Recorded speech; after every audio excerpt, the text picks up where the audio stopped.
Good Morning Business. Le débat.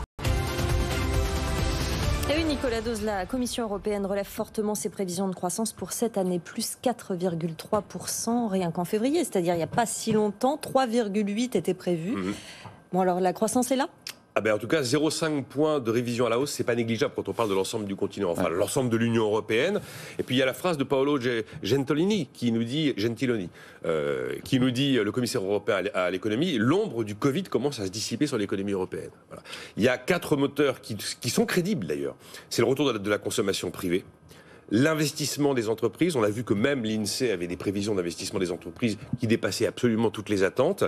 Les exportations européennes qui vont mécaniquement être tirées, notamment par les plans de relance qui ont été engagés aux États-Unis. Et là, c'est là où Biden va nous rendre service. Et puis le plan de relance européen, qui va être dégainé à compter du 3e trimestre, alors avec un effet retard par rapport aux Américains. Mais ce plan de relance européen est crédité par Bruxelles d'1,2 point de croissance supplémentaire. Le point noir, c'est un peu le chômage, si vous voulez. Alors, on a un taux de chômage qui dépasse les 8% cette année dans l'Union européenne et qui va retomber à 7,8% dans le meilleur des cas en 2022.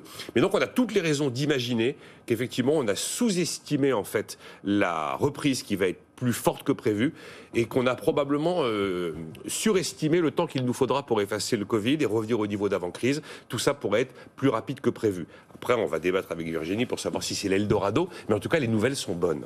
Virginie Calmels, vous avez la pêche, la super pêche ce matin? On va se réjouir d'avoir cette croissance attendue plus forte que prévu. Néanmoins, il faut toujours rester prudent. D'abord parce que dans cette croissance, c'est vrai que Biden va nous aider. C'est-à-dire que le plan de relance américain pèserait sur plus 0,3% de croissance supplémentaire pour l'Europe. Mais, il y a un mais, c'est que cette croissance américaine, elle peut aussi apporter de l'inflation. Et on voit aujourd'hui, on est à plus 4%.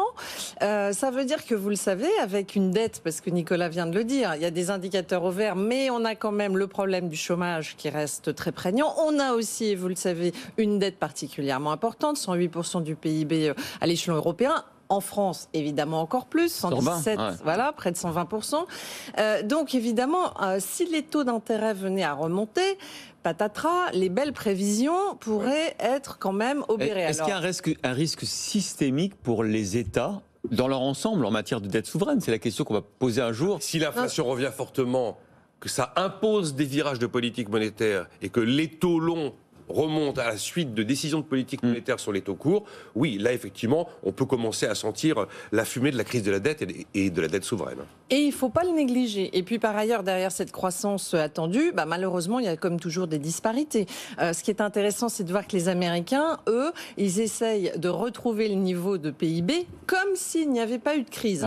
Alors qu'en Europe, on essaye de retrouver le niveau de PIB de fin 2019, au mieux au premier trimestre 2022. Et c'est intéressant parce qu'il y a ce risque de décrochage entre l'Europe et les États-Unis et l'Asie. Il y a ce risque et au sein même de l'Europe, on a comme d'habitude les pays du Nord, la Finlande, la Norvège, etc., qui prévoient de retrouver leur niveau de PIB là dès maintenant, c'est-à-dire en 2021, au premier trimestre 2021. On voit certains pays comme l'Allemagne qui parlent de fin 2021. Pour la France, il faut attendre le premier trimestre 2022, et attention, ça coïncide avec les élections présidentielles. Et ça veut dire, et Nicolas le sait parfaitement, que pour restaurer de la croissance, il faut d'abord de la confiance. Et c'est pas forcément dans les périodes électorales, surtout en ce moment, on voit bien les enjeux qui se profilent sur l'Hexagone, que la confiance va être au rendez-vous. Donc ça reste quand même, de mon point de vue, une bonne nouvelle, et on va se réjouir ce matin, mais encore assez fragile. Ouais, j'ai envie de dire que, sans aller jusqu'au scénario des années folles ou au scénario des 30 glorieuses, qui a été d'ailleurs validé par une enquête de McKinsey, c'était au mois de mars, on peut imaginer que Covid aura peut-être engagé des mouvements techniques structurels qui peuvent nous conduire vers plusieurs années que nous sous-estimons également. Parce que la transition numérique a fait un bond astronomique en 2020. Et si la digitalisation touche toutes les entreprises, on n'a pas idée de ce que ça peut provoquer sur la croissance potentielle future. Parce que l'automatisation aussi doit s'accélérer. Et là, on est dans cette espèce de climat de régionalisation. Et ça peut profiter à l'automatisation. Parce que, alors après, en France, on a évidemment un sujet sur la compétence des adultes et la compétence des enfants dès le primaire. Et ça, c'est, à mon avis, si on veut asseoir et créer l'Eldorado, c'est le sujet sur lequel il faut Vive travailler. la formation. Ah oui. Et la compétence numérique. Absolument, voilà.